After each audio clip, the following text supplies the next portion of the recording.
مجلس کی قبولیت کے لیے بآواز بلند صلوات پڑھتے ہیں۔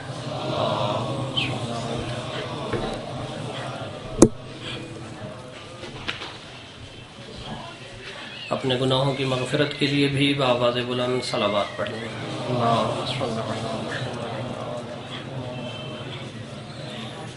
امام عصر ارواحنا فدا کے ظہور میں تعجیل کے لیے بھی صلوات پڑھیں۔ اللہم صل علی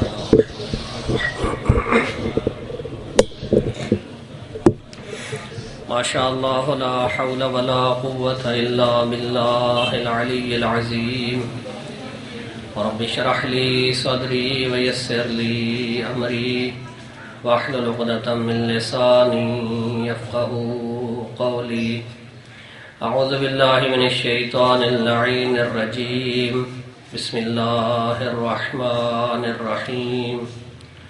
الحمد للہ رب العالمین بارئ الخلائق اجمعین، باعث الانبیاء والمرسلین، منزل الصحف والقرآن الکریم، ثم الصلاة والسلام على جميع الانبیاء والمرسلین، سیما افضل السفراء المکرمین، سید المرسلین وخاتم النبیین، مولانا ومقتدانا بالقاسم محمد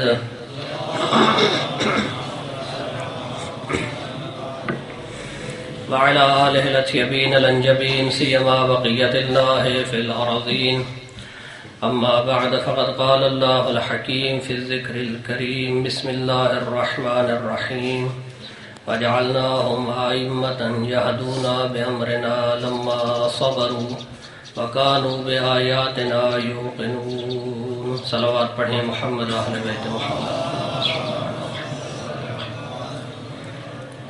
قبل اس کے کہ مختصر عرائض کا آغاز کروں، قبلہ کعبہ علامہ سید افتخار حسین نقوی صاحب کے مرحومین جناب مرحوم محمد حسین قمر صاحب اور اپنے مرحومین کے لیے ایک مرتبہ سورہ فاتحہ کی التماس ہے۔ بسم اللہ الرحمن الرحیم، الحمد للہ۔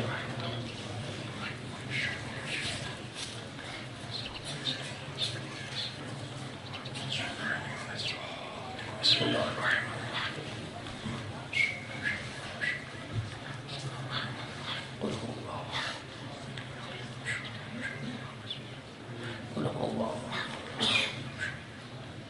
اللهم صل على محمد وآل محمد وعجل فرجهم۔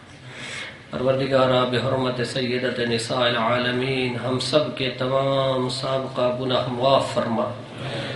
پروردگارا رسول زادی کی عظمت کے صدقے میں ہم سب کے والدین کے گناہ معاف فرما۔ ہمارے اجداد، اساتذہ کرام، رشتہ دار، ذوی الحقوق، مؤمنین اور ہمارے مرحومین کے گناہ معاف فرما۔ پروردگار آقا زادے کی عزت و عظمت کے صدقے میں ہمیں دنیا اور آخرت کی عزت، سعادت اور عظمت نصیب فرما۔ دنیا اور آخرت کی شر اور شقاوت سے نجات عطا فرما۔ تمام مصیبتوں، بلاؤں، پریشانیوں، حادثات، آفات، بلیات اور بیماریوں سے نجات عطا فرما۔ پروردگار طول عمر با صحت و سلامتی نصیب فرما۔ پروردگار ہسپتالوں اور بیماریوں سے امان نصیب فرما۔ پروردگار دہشت گردوں کی شر اور ان کی لعنت سے نجات عطا فرما۔ ہمارے جوانوں کے خون کی حفاظت فرما۔ بزرگوں کا سایہ جوانوں کے سروں پہ قائم اور دائم فرما۔ پروردگار ہمارے گھروں میں پیار و محبت، امن و عشقی قائم و دائم فرما۔ ہر قسم کے اختلاف اور تفرقے سے نجات عطا فرما۔ پروردگار تمام مدارس دینی جعفریہ کو ترقی نصیب فرما، بالخصوص جامع خدیجۃ الکبریٰ کو ترقی نصیب فرما۔ پروردگارہ یہاں رہنے والی معلمات و طالبات کو سیرت جناب سیدہ پہ چلنے کی توفیق مرحمت فرما۔ سیرت سیدۃ نساء العالمین کا پرچار کرنے کی توفیق مرحمت فرما۔ پروردگارہ ہم سب کو امام زمانہ علیہ السلام کے ظہور کے لیے زمینہ فراہم کرنے کی توفیق مرحمت فرما۔ پروردگارہ اخلاص کے ساتھ مکتب امام زمانہ کی خدمت کی توفیق مرحمت فرما۔ ہم سب کا خاتمہ بالایمان فرما۔ ہماری تمام دلی حاجات کو پورا فرما۔ ہمارے آقا اور مولا کے ظہور میں تعجیل فرما۔ امام علیہ السلام کے مخلص اعوان اور انصار میں ہمارا شمار فرما۔ اپنی تمام دعاؤں کی قبولیت کے لیے صلوات پڑھ لیں محمد و اہل بیت محمد۔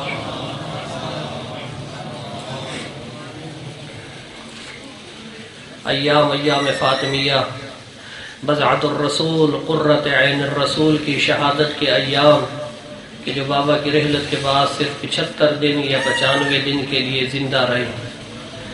کتاب خصائص فاطمیہ میں مرحوم علامہ مازندرانی نے 315 القاب نقل کیے جناب فاطمۃ الزہرا سلام اللہ علیہا کے۔ التماس یہی ہے کہ آپ غور کے ساتھ، توجہ کے ساتھ چند منٹ آرائش سنیں گے۔ کتنے القاب آقازادی کے؟ 315 القاب ذکر کیے۔ ہر لقب کی کوئی حکمت اور کوئی توجیہ موجود ہے، بغیر حکمت کے یہ القاب نہیں۔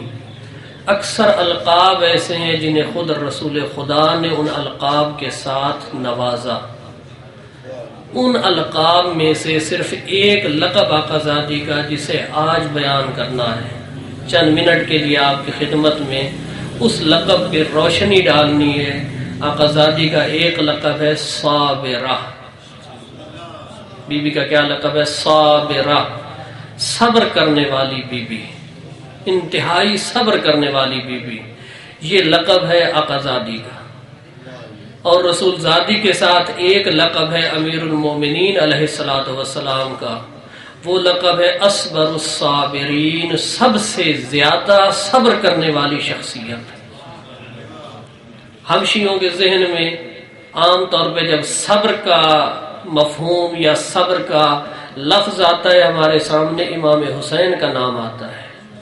اس میں کوئی شک نہیں، سید الشہداء نے بہت صبر کیا، اور سید الشہداء کے بعد سید الساجدین نے بہت زیادہ صبر کیا، اس میں کوئی شک نہیں۔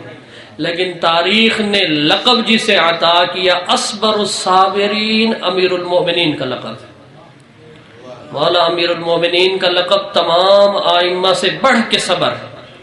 امیر المومنین علیہ السلام نے تمام ائمہ سے بڑھ کے صبر کیا، صبر کی انتہا 25 سال صبر تو وفی العین قضا وفی الحلق شجا، میں نے صبر کیا، حلق میں ہڈی تھی، آنکھ میں کانٹا تھا۔ آنکھنا بھی سوکھ ہے، پڑھنا بھی سوکھ ہے، سننا بھی سوکھ ہے۔ پڑھنا سننا آسان ہے، اس کیفیت کو، حلق میں ہڈی، آنکھ میں کانٹا، 25 سال انسان صبر کر کے بیٹھا رہے، یہ صبر۔ اور صبر وہ کیفیت ہے جس کی وجہ سے انسان کو امامت ملتی ہے۔ اللہ رب العزت نے آئمہ کو امامت کے لیے چنا، کوالٹی کیا، معیار کیا تھا؟ صبر کرنا۔ قرآن مجید میں ارشاد ہے وَجَعَلْنَاهُمْ أَئِمَّةً، ہم نے انہیں امام بنایا، آئمہ بنایا، یہدون بأمرنا، تاکہ ہمارے امر کی ہدایت کریں۔ کیوں امام بنایا؟ لما صبروا، چونکہ صبر کرنے والے تھے، صابر لوگ تھے۔ اور دوسری صفت ہے وَقَانُوا بِآيَاتِنَا يُوقِنُونَ، ہماری آیات پہ یقین رکھنے والے تھے، آیات پہ یقین۔ اور دوسری صفت ہے صبر، صبر کرنے سے انسان مقام نبوت اور مقام امامت پہ پہنچتا ہے۔ صلوات پڑھیں محمد و اہل بیت محمد۔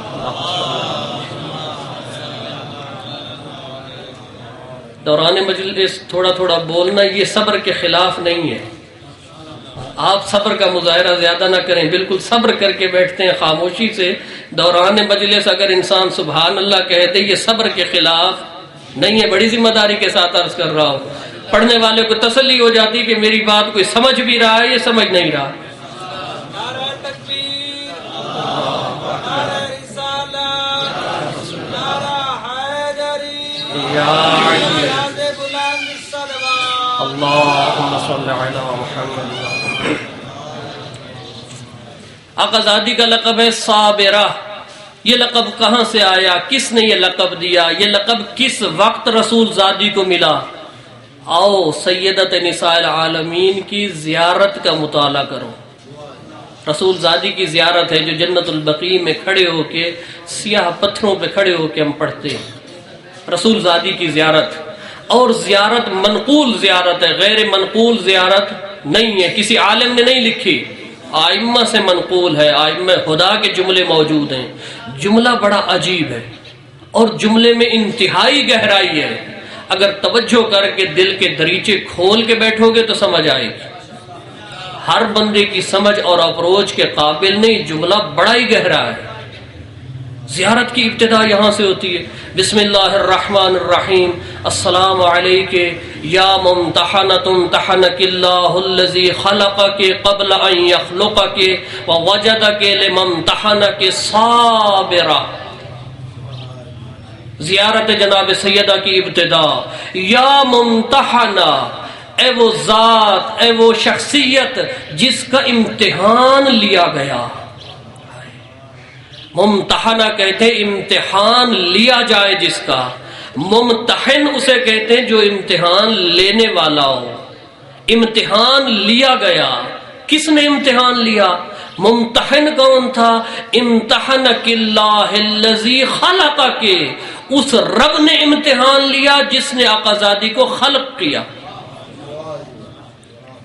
ممتحن خود رب العالمین، یعنی وہی رب جس نے الذی خلقک، جس نے آپ کو خلق فرمایا، اس نے آپ کا امتحان لیا. کب امتحان لیا؟ یہ جملہ بڑا ہی قابل توجہ ہے، غور سے. امتحان لیا آقازادی کا، اللہ نے امتحان لیا. کب لیا؟ قبل ان یخلقک، قبل اس کے کہ خلق کرتا امتحان.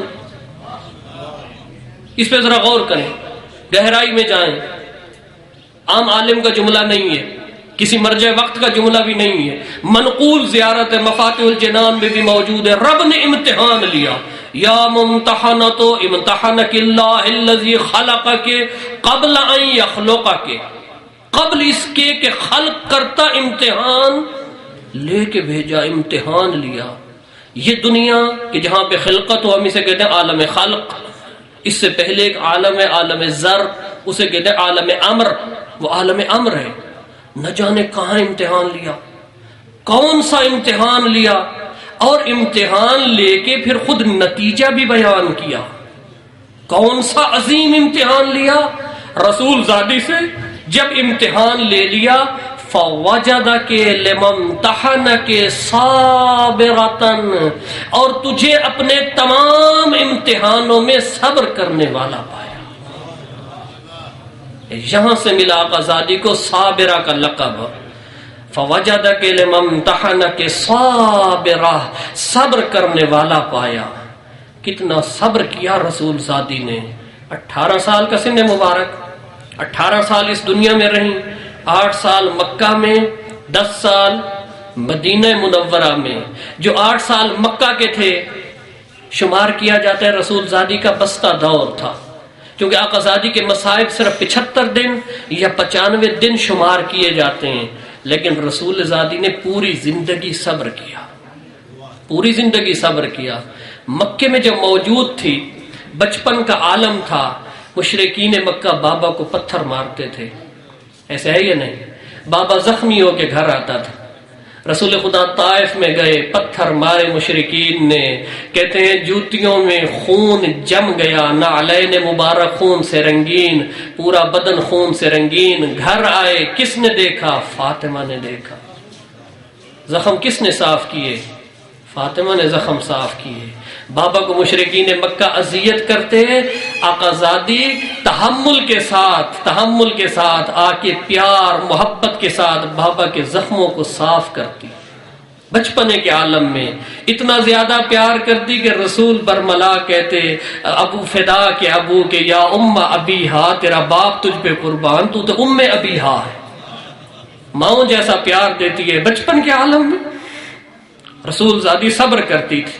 کیا شعب ابی طالب رسول کی بیٹی نے نہیں دیکھا؟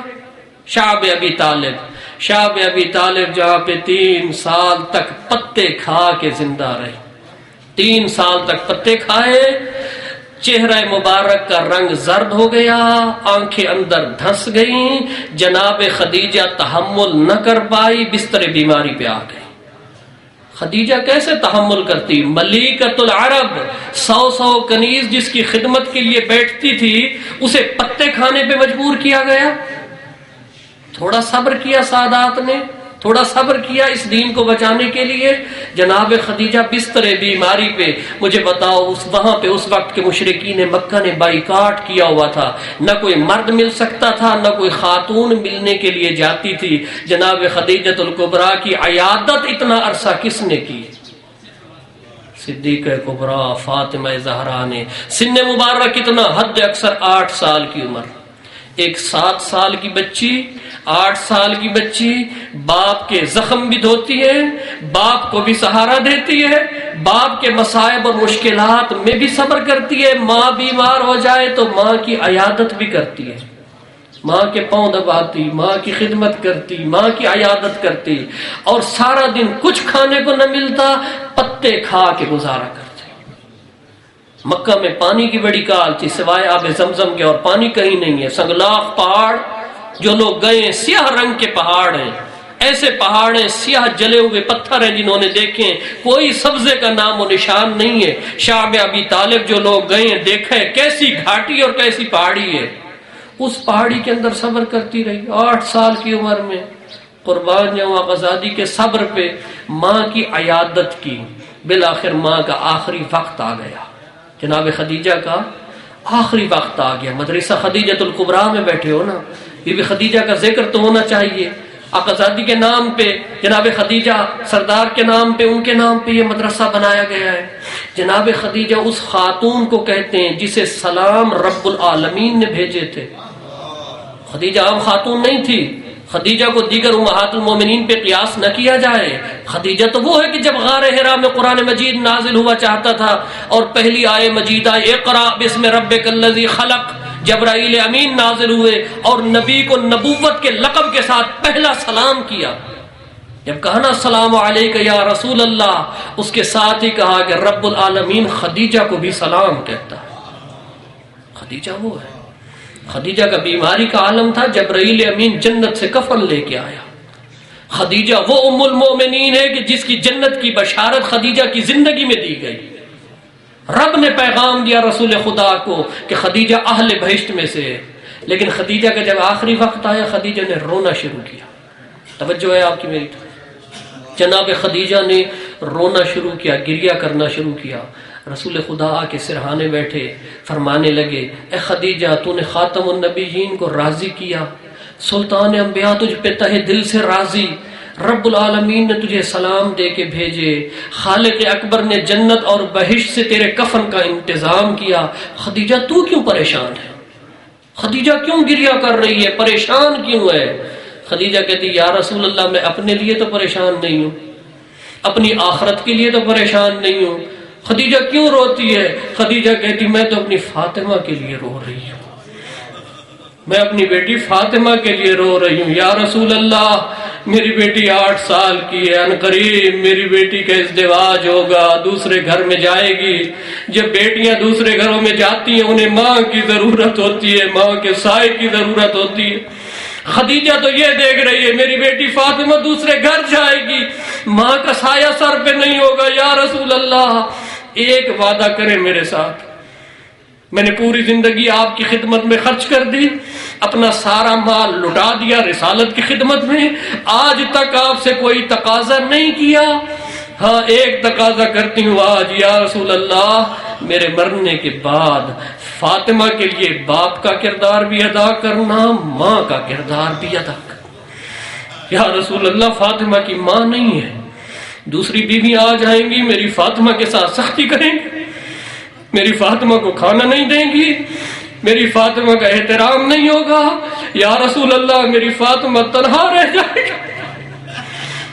آپ ہجرت پہ مجبور ہو جائیں گے، میری فاطمہ سفر کی صعوبتیں، میری ننھی فاطمہ 8 سال کی فاطمہ. یا رسول اللہ آپ کو جنگوں پہ جانا پڑے گا، آپ کو سفروں پہ جانا پڑے گا، فاطمہ کے بعد پیچھے سے سوکنے موجود ہوں گی، اس قسم کی میری فاطمہ کا خیال نہیں رکھیں گی.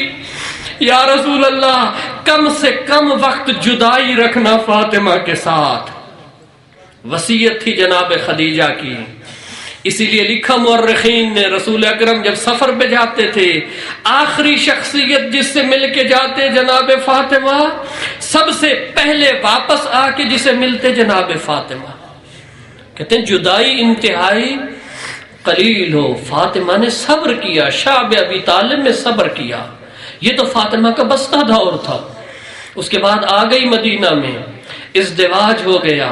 جب ازدواج ہوا نا، جناب سیدہ کو دیکھیں آپ کے بارے میں کتنا زیادہ درد دل رکھتی تھی آقا زادی. جب رسول زادی کا ازدواج ہوتا ہے نا، اپنے بابا کی خدمت میں آ جاتی ہے، آ کے عرض کرتی ہے یا رسول اللہ، عرب کی سردار زادیوں کا حق مہر درہم و دینار ہوتا ہے. بات کی سمجھ آ رہی؟ یا رسول اللہ، عرب کی سردار زادیوں کا حق مہر درہم و دینار ہے. اے یا رسول اللہ، تیری بیٹی کا حق مہر بھی درہم و دینار ہو؟ رسول خدا نے فرمایا فاطمہ کہنا کیا چاہتی ہے؟ رب العالمین نے کائنات کا پانی تیرے حق مہر میں لکھ دیا. اے خاتم النبیین کی بیٹی کہنا کیا چاہتی ہے؟ رب العالمین نے کائنات کا پانی تیرے حق مہر میں لکھ دیا. شیعہ رلاتی تو یہی چیز ہے، کائنات کا پانی جس کا حق مہر ہو، نسل پیاسی اسی کی ذبح کی جائے. دل پہ چوٹ نہیں لگتی جب اس قسم کی روایات پڑھتے ہیں؟ رسول خدا نے فرمایا اے رسول کی بیٹی، یہ کائنات کا پانی تیرا حق مہر ہے، تیرے دشمن کے لیے جائز بھی نہیں ہے. 6 ماہ کا ننھا لال اسی کا ذبح ہو جائے، اسی کا حسین پیاسا مارا جائے. شدت پیاس اتنی ہو کہ شیخ مفید نے یہ جملہ لکھا کأن حال بینہ و بین السماء کالدخان. جب آخری وقت تھا سید الشہداء کا، گویا آنکھوں کے سامنے اور آسمان کے درمیان دھواں سا چھا گیا تھا، آنکھوں سے نظر کوئی شے نہیں آتی تھی. شدت پیاس کی وجہ سے نظر کوئی شے نہیں آتی تھی. نہیں یا رسول اللہ، میری یہ خواہش نہیں ہے، میں آپ سے ایک التماس کرتی ہوں، بابا جان 2 رکعت نماز پڑھیں، اپنے رب کے حضور یہ دعا مانگیں، رب سے یہ کہیں فاطمہ کا تقاضا یہ ہے کہ مجھے حق مہر میں میرے حسین پہ رونے والوں کی شفاعت لکھ دے. مستند حدیث میں جملے موجود. آقا زادی نے حق مہر میں حق شفاعت لکھوایا، اور حق کے شفاعت کس کے لیے لکھوایا؟ اپنے شیعوں کے لیے، حسین پہ رونے والوں کے لیے حق کے شفاعت لکھوایا. ہر جگہ آپ کو یاد کیا. اتنی زیادہ محبت شیعوں کے ساتھ، اتنی زیادہ شفقت شیعوں کے ساتھ. نہ صرف یہ دعائیں کرتی تھی رسول زادی نماز میں کھڑے ہو کے، صبر کرتی تھی، دعائیں کرتی تھی، عبادت کیا کرتی تھی. اتنی زیادہ عبادت، اتنی زیادہ عبادت، حتی تتورم قدماہا، پاؤں پہ ورم آ جایا کرتی تھی. شب جمعہ مولا امام حسن مجتبی گواہ، آپ نے یہ روایت نقل کی، کہا مادر گرامی شب جمعہ کو مناجات کر رہی تھی، گریہ کی آوازیں بلند ہوئی، میری آنکھ کھل گئی، میں سنتا رہا. رسول زادی ایک ایک کا نام لے کے دعائیں مانگتی رہی، نام لے لے کے دعائیں مانگتی رہی، یہاں تک کہ صبح صادق قریب آئی، مجھ سے رہا نہ گیا. میں نے مادر گرامی سے عرض کی یا اماں، آپ نے ایک ایک ہمسائے کا نام لے کے دعا مانگی، میرے اور حسین کے لیے تو دعا بھی نہیں مانگی. توجہ ہے، میرے اور حسین کے لیے تو دعا نہیں مانگی. مادر گرامی نے فرمایا یا بنیا الجار ثم الدار، پہلے ہمسایوں کا حق ہے پھر گھر والوں کا حق. فاطمہ ہمسایوں کے لیے دعائیں مانگتی تھی. آپ سے ایک سوال کروں گا، شیعہ کون سے ہمسایوں کے لیے دعا مانگتی تھی؟ وہی ہمسائے جو عیادت میں پوچھنے کے لیے نہیں آئے. کن ہمساؤں کے لیے دعا مانگتی تھی فاطمہ مدینے میں؟ ایک ایک ہمسائے کا نام لے کے دعا کی رسول کی بیٹی نے. لیکن جب وقت آیا رسول کی بیٹی پہ، امیر المومنین سے یہ فرمانے لگی یا علی، رات کی تاریکی میں مجھے ساتھ لے کے چلا جا، میں جا کے اصحاب کے دروازوں پہ سفارش کروں گی، شاید میری چادر کا حیا کر جائیں، تیرا ساتھ دے. رلاتی تو یہ بات ہے. کن ہمساؤں کے لیے دعا مانگی اس صابرہ نے؟ میاں والی کے مومنین اپنے ایمان سے بتاؤ، اگر کوئی سیدزادی چادر سر پہ لے کے رات کو آئے، آ کے تیری منت کرے کہ فلاں کام ہے، انجام دے گا یا نہیں دے گا؟ انجام دے گا یا نہیں دے گا؟ شکستہ پہلو کے ساتھ خچر پہ سوار ہو کے نہ جانے کس حالت میں جاتی ہوگی رسول کی بیٹی. پڑھنا آسان ہے، سوچ ذرا سوچ کس حالت میں جاتی ہوگی رسول کی بیٹی. شکستہ پہلو کے ساتھ ایک ایک دروازے پہ جا کے کہتی تھی تیرے نبی کی بیٹی ہوں، آئی ہوں منت کرنے کے لیے، صبح آنا، علی کا ساتھ دینا. صبح پوچھتی تھی علی سے، یا علی میں جو خود چل کے گئی تھی میرے احترام میں کوئی آیا تیرا ساتھ دینے کے؟ نہیں بنت رسول اللہ، سوائے عمار کے، مقداد کے کوئی نہیں. اللہ اکبر. صابرہ تھی. جنگ احد میں بابا کو زخم لگا، جنگ احد میں آقا زادی خود موجود تھی. جنگ احد میں رسول خدا کو پیشانی پہ پتھر لگا، دندان مبارک شہید ہوا. جنگ احد میں امیر المومنین نے وہ پتھر آج بھی موجود ہے. اللہ تجھے زیارت کے لیے لے جائے، جا مدینہ منورہ میں احد میں دیکھ، پہاڑ پہ جس پہاڑ پہ بیٹھے تھے اور اپنی آغوش میں رسول خدا کا سر لیا. جناب حمزہ شہید ہو گئے. رسول زادی کو پتہ چلا میرا بابا زخمی ہے، چادر سر پہ لے کے دوڑتی ہوئی آئی بابا کی خدمت میں. دیکھا پیشانی سے خون بہ رہا ہے، رہا نہیں گیا، فوراً اپنا دوپٹہ لیا، اپنی چادر لی، چادر لے کے زخم صاف کرنا شروع کیا. سر اقدس کو رکھ لیا آغوش میں. یا علی جاؤ اپنی خود کے اندر، ٹوپی الٹی کرو، خود لوہے کا بنا ہوتا تھا، کہتے خود کے اندر جا، جلدی جاؤ پانی لے کے آؤ، بابا کا زخم دھونا ہے. رسول زادی نے کیا کیا مشقت دیکھی اس دنیا میں. ابھی تو باپ زندہ تھا. امیر المومنین کے دن ڈھال کو الٹا کر کے پانی لے کے آئے. رسول زادی نے زخم دھونا شروع کیا. جوں زخم دھوتی تھی خون رکتا نہیں تھا، خون نہیں رکا. رسول زادی کا اضطراب بڑھتا ہے، پریشانی بڑھتی ہے، بابا سے محبت ہے. یا علی بابا کے زخم سے خون رک نہیں رہا، کروں تو کیا کروں. اس کے بعد کہتی یا علی آگ کا انتظام کرنا، میں اپنی چادر جلاتی ہوں، میں اپنی ردا جلاتی ہوں، ردا کی خاک زخم میں ڈالتی ہوں، اوپر سے پٹی باندھ دوں گی، خاک کی وجہ سے زخم رک جائے گا.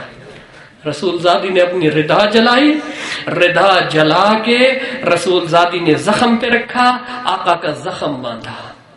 یہ اس حالت میں تھا.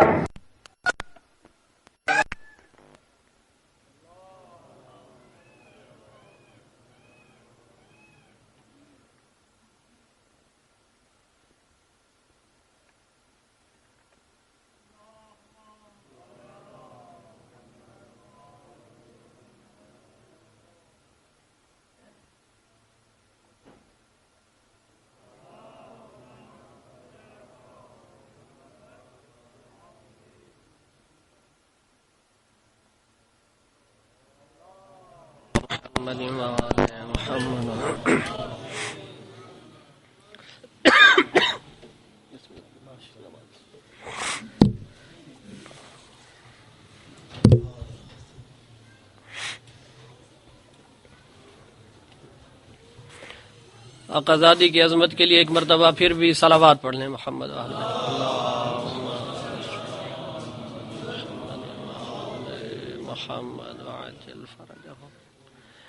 اللہ رب العزت ہم سب کو شفاعت جناب سیدہ نصیب فرمائے. ایک مرتبہ پھر بھی صلوات پڑھ لیں. محمد اہل بیت اللہم صلی علی محمد وآل محمد.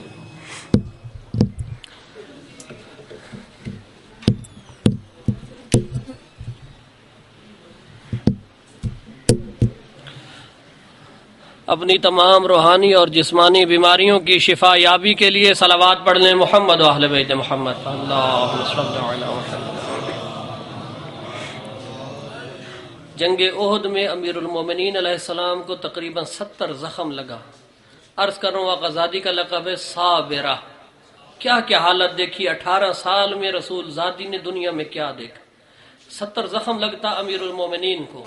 تلوار کے اندر تلوار کا زخم تھا، زخم کے اندر زخم تھے، اندر تہ در تہ زخم تھے. مورخین نے یہ لکھا ہے کہ پٹی اندر رکھ کے سوئے سے سلائی کرنا شروع کی، ٹانکے بھرنا شروع کیے.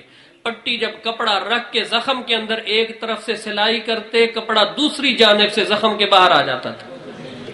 اتنے گہرے زخم تھے. ہم نے صرف علی مولا کی عبادت کا ذکر سنا، علی مولا کے لیے یہ سنا کہ جنت سے کھانے آئے، علی نے کتنا صبر کیا دین کو بچانے کے لیے. ہو اصبر الصابرین. جس کے بدن پہ 70 زخم ہو, مجھے بتا کیا ایک دن میں ٹھیک ہو گیا؟ نہ. مولا فرماتے ہیں کہ جب جنگ سے واپس جاتا میرے خون آلود کپڑے رسول کی بیٹی دھوتی تھی, خون آلود تلوار رسول کی بیٹی دھوتی تھی. اس کے بعد جب مجھے زخم آتے پٹیاں کرتی تھی رسول کی بیٹی. جب دوبارہ جنگ کے لیے اجازت مانگتا کبھی یہ نہیں کہا یا علی ابھی تو پہلے زخم ٹھیک نہیں ہوئے. صبر کرتی تھی رسول کی بیٹی, اتنا زیادہ صبر کیا. آقازادی کی رحلت کے بعد کوفہ کا ایک شیعہ آیا تھا تسلیت کے لیے, تعزیت کے لیے. مولا امیر المومنین کی خدمت میں آیا.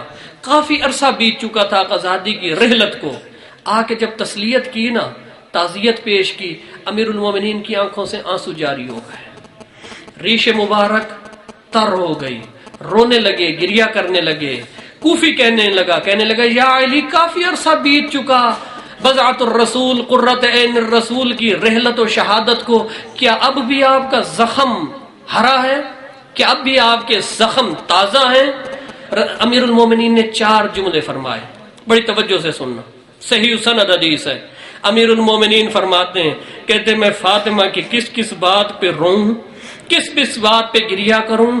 فاطمہ نے میرے گھر کے اندر آ کے اتنی زیادہ چکی چلائی, اتنی زیادہ چکی چلائی, رسول زادی کے ہاتھ زخمی ہو گئے تھے, ہاتھوں پہ چھالے پڑ گئے تھے. صابرہ, صبر کرتی تھی, چکی خود چلایا کرتی تھی. جس کے گھر میں 4 چھوٹے چھوٹے بچوں, گھر کا کام خود کیا کرتی تھی.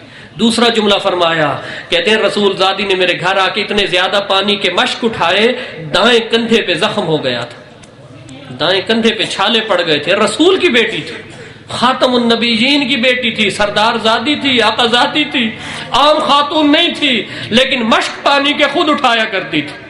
تیسرا جملہ اور تیسری صفت جو امیر المومنین نے یاد کی اور یاد کر کے میرے آقا نے گریہ فرمایا, کہتے میرے گھر میں آ کے فاطمہ نے اتنی زیادہ جھاڑو دی, اتنی زیادہ جھاڑو دی, لباس خاک آلود ہو گیا تھا, لباس گردے سے اٹ جایا کرتا تھا. چوتھا جملہ جو امیر المومنین نے فرمایا قزادی کے صبر پہ, کہتے رسول زادی نے میرے گھر میں آ کے اتنی زیادہ آگ جلائی, بچوں کو کھانا پکا کے دیا, اور دھوئیں والی لکڑیاں اتنی زیادہ استعمال کی, رسول کی بیٹی کے لباس سے دھوئیں کی بو آنے لگی تھی. فاطمہ نے میرے گھر میں آ کے اتنا کام کیا, 9 سال رہی, 9 سال کے اندر اتنا زیادہ کام کیا. صابرہ, صبر کرتی رہی, صبر کرتی رہی. ایک دن ایسا آیا کہ صبر کا پیمانہ لبریز ہوا, اپنی موت کی دعا کی. چند جملے آپ کی خدمت میں کروں گا, توجہ کے ساتھ سننا. اگر کسی کا دل ٹوٹ جائے, آنسو آ جائے, اس کی آخرت اور شفاعت کا بہترین نجات کا ذریعہ ہوگا. غور کے ساتھ سننا. آقازادی کی حالت بابا کی رحلت کے بعد 75 دن زندہ رہی یا 95 دن زندہ رہی. فضا کہتی حالت یہ تھی کہ اب جب دروازے سے باہر آتی تھی کمرے سے, چوکھٹ کو پکڑ کے دیوار کا سہارا لے کے آتی تھی, اپنے سہارے پہ چل نہیں سکتی تھی. اور فضا نے یہ 3 جملے لکھے, تمام مورخین نے لکھا, وَكَانَتْ بَعْدَ وَفَاتِ أَبِيهَا مُحْمَرَّةَ الْعَيْنِ مُعَصَّبَةَ الرَّأْسِ وَمُنْحَدَّةَ الرُّكْنِ. آنکھیں سرخ رہتی تھیں, سر پہ پٹی بندھی رہتی تھی, کمر جھک گئی تھی, عصا کے سہارے چلتی تھی. کہتے ایک دن رسول زادی ناشتے سے فارغ ہو کے مجھے کہا, فضا دھوپ میں مصلی بچھا دے, میں بیٹھ کے بابا کو رونا چاہتی ہوں. میں نے مصلی بچھا دیا. آقازادی سہارا لے کے آ کے بیٹھ گئی مصلی پہ بیٹھ کے اپنے بابا کو رو رہی تھی. علی امیر المومنین بازار مدینہ سے تشریف لائے, باہر سے تشریف لائے, دیوار پہ پیشانی رکھی, و بکا بکاء شدیدا, بلند آواز سے گریا کیا. رسول زادی نے پوچھا, یا علی گریا کیوں کرتے ہو, گریا کیوں کرتے ہو؟ کیا مسلمان تجھے سلام نہیں کرتے اس وجہ سے گریا کر رہے ہو؟